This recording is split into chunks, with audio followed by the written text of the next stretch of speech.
Hello, welcome back to Topper Machine. I'm Josh Topper, and today is our follow-up video of the repair of the idler wheel on the dragline crane. Now, there's a lot of good questions, a lot of comments, and we're going to address those right now. So in Saturday's video, you saw me repair this wheel. Each spoke was broke, cracked, and there was questions about the other one. Is that one cracked and broke also? So I know the lighting isn't the best here, but this is the other side, and there are 0 cracks in this one. So I already inspected all of them. The other end has drives. They're kind of a big sprocket that drives it, and this all looks good too. So both of these are in good shape. We don't have to touch those, but we will be going and addressing the bearings, making nylotron bushings for all of these to replace any of the bad worn out ones. So that is where that is. So another question that I had quite a bit was about paint. Am I going to paint these? Absolutely not. Paint will hide problems. Paint is a problem in itself. Paint will hold moisture against the metal and cause rust. So no, I have absolutely no plans of painting this. I want to leave it as it is. I think it looks good. And the reality is this is a functional piece of equipment, not a showpiece. So this is going to be out in a pit digging or however I want to use it. So no, paint is not something I intend to do. And for those that think that you have to paint everything, go out and look at the world you live in. And I know this is going to upset a lot of people, but there's a lot of stuff out there that is not painted. It has a thin layer of rust on it, and that is a better protector than paint is. So with my sawmill, I didn't paint that. That's never going to rust away because it's got that nice thin coat of rust on it. Again here, I didn't paint this. It's got a thin coat of rust on it, but it will show the crack if it cracks again or if something breaks. So you'll be able to see that because it won't be hiding behind a layer of paint. Now, a few of you commented about I should have stick welded that. No, that's totally wrong. And I'm probably going to upset a bunch of you, but stick welding is a process that you would use in the field for the repair.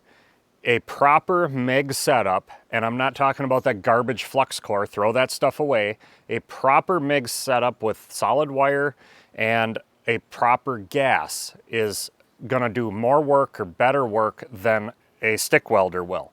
So the way I'm set up, I'm running a C10 gas. I can dial it in and do spray arc with it or globular transfer, either or. I had this set up close to spray.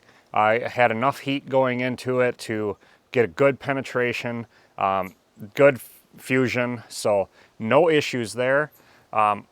As far as the idea of stick welding, yes, I can do it. I have done it. I only reserve that for in the field type of repairs. So something that can come in the shop and be fixed properly, like the wheel, put on the heat table, heat it, cool it properly.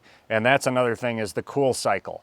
Bring the temperature down really slow, maintain that heat, and just slowly dissipate it out. Then you won't have cracking. And as we saw there with the dye penetrant, that took care, we didn't have any cracking. Somebody else had suggested using magnetic particle. I don't have magnetic particle testing equipment yet. It's something I've been looking at for a couple of years. I just can't justify the expense because I just don't do enough where I need it.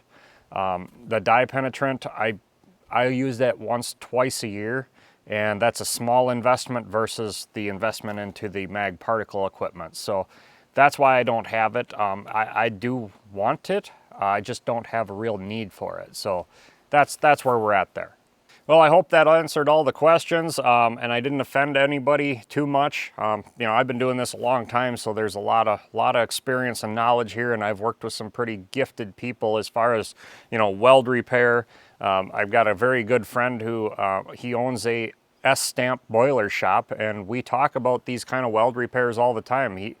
His processes, and we adapt my processes, and we've really fine-tuned some of my processes here in the shop, just him and I talking and then speaking with my boiler inspector, who's also a weld inspector. So we've gotten some pretty good processes here over the years dialed in to where they need to be, and the MIG welding is absolutely the way to go if you're properly set up.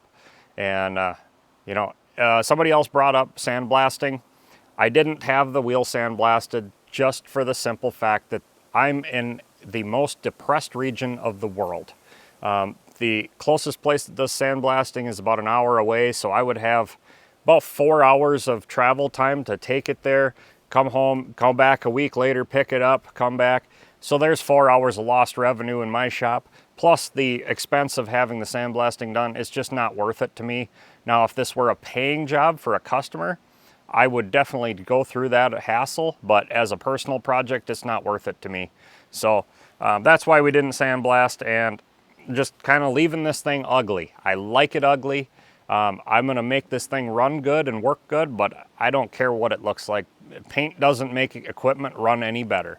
So with that, I hope you enjoyed the video. Until next time, get out in your shop and get it done right the first time.